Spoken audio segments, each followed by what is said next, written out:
first thing that we want to start out with this morning, again, just saying good morning to everyone, and wanted to share some data from our school district based up on numerous elementary schools that we used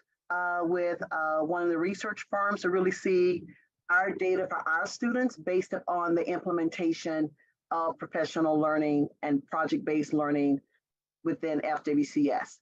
So as the bullets are coming up that you can look at that's there, we can see that based upon the study with our several of our elementary schools, and with this group, we had a control group that we looked at a group of schools, a group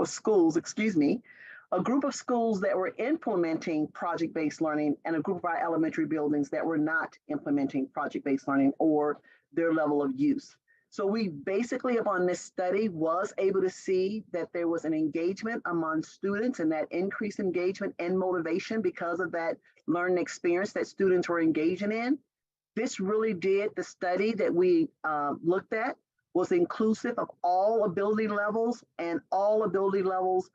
did benefit from project-based learning. We know that definitely that we want to look at those soft skills to see how much our students were having the opportunity to engage in collaboration with each other,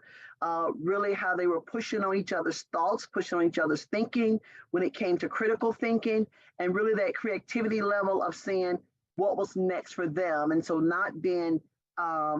really provided that information, but giving them the opportunity to think outside the box as student learners based upon next steps.